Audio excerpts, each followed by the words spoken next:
V ponedeljek, 22. decembra, je potekala še zadnja izmed tiskovnih konferenc zasavskih županov.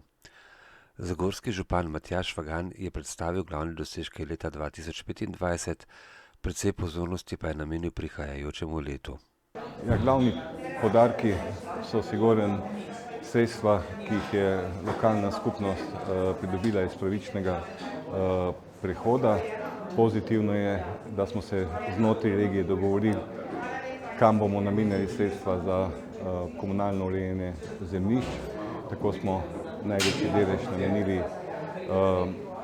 obrtni coni Neža oziroma mestu akrobatov, kjer je občina prodala zemljišče, mi pa naj bi to komunalno tudi uredili s podporo vseh treh županov.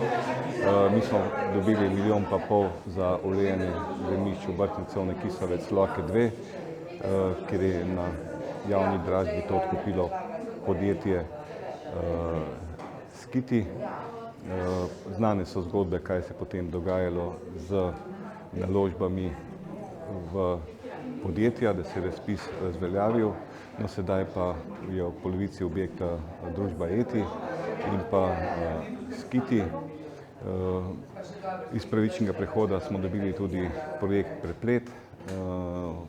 Pred dobrim letom smo odkupili objekt Partizan od Športne unije, ki je bil lastnik, in sedaj ga bomo tudi obnovili v prvi polovici leta 2026, kjer bo tudi sedež Prepleta za vse osnovne, srednje šole, ki vključujejo okrog 700 učiteljic in učiteljev. Gre za nove tehnologije, ki bodo predstavljene v tem objektu. Iz pravičnega prehoda tudi delno za novo sončno elektrarno, kjer je na javnem razpisu Holding Slovenskih elektrarn pridobil stavbno pravico na bivšem odlagališču nad IGM, in tudi tam bo več kot 1 megavatna sončna elektrarna z baterijami kot rezervnim sistemom za lokalno skupnost. In pa vsekakor pomembno je, da nadaljujemo s projekti, ki vključujejo lokalno skupnost. Tukaj se lahko pohvalimo 3 nove mostovi, ki so bili dokončno v letošnjem letu tudi pravno formalno vključeni z vsemi dokumenti v promet skozi Zagorje, kolesarska steza. Odprli smo tudi nad Skitijem tudi nov vodni zbiralnik, kjer zagotavljamo okrog 6000 ljudem neoporečno vodo, ker vemo, da kadarkoli bo manjši naliv, se je voda potrebna, da se je prekohavala. Sedaj je ta nadstandard, ki je osnova za bivanje v naši občini, zagotovljen. Tudi z ministrom gospodom Novakom smo svečano ta vodohram odprla v okviru obiska Vlade Republike Slovenije. Izvedli smo tudi 3 projekte sanacije plazov, tako Škrendrovec, kjer zagotavljamo za manjši del prebivalk in prebivalcev varnost in pa predvsem prevoznost. Potem je Razpotje, kjer smo tudi ta predel sanirali, nepoplavljanje tega predela in pa tudi zagotovili javno razsvetljavo, in pa cesta Mošenik, ki gre pa navezava Šentlamparta in pa Tirne proti Savi.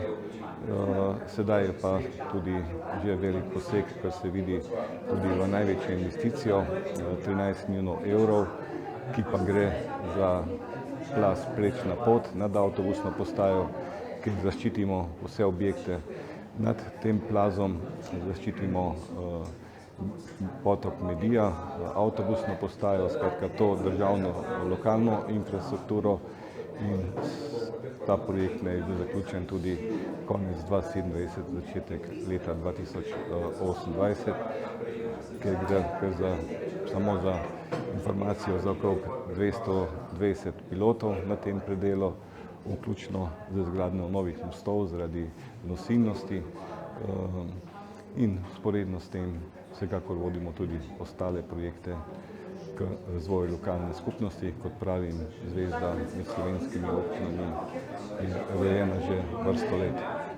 Trije ključni projekti v letu 2026 bo sigurno izgradnja kolesarske steze od glasbene šole ob Kotrejsci do odseka proti državni kolesarski poti proti Ravenski vasi in pa potem nadaljevanje proti Evroparku. Pridobili smo tudi strogo namenska sredstva za zelene površine, kar bomo namenili tudi za nadgradnjo in pa modernizacijo Evroparka kot športno-rekreacijskega centra celotnega Zasavja. Seveda pa želimo, da končno preidemo tudi k izgradnji okrog 23 stanovanj v naši občini. Gre za neprofitne stanovanja. Seveda pa bomo želeli predvideti tudi nekaj stanovanj kot deficitarna, tudi navezava na Kemijski inštitut, na zdravstveni del, skratka, da tudi privabimo nekatere kadre v našo občino, tako da drugo leto računam, da bi pridobili že izvajalca, če bi šli pogovori v pravo smer in lahko rečem, da so te stvari, ki bodo peljale občino naprej, tudi z novimi stanovanji. Seveda pa računam, da bo tudi od 15 do 60 novih stanovanj v občini pričela izgradnja tudi v letu 2026. Poudarjam še enkrat, da gre za privatni kapital, za prodajo stanovanj, mi zagotavljamo ta del.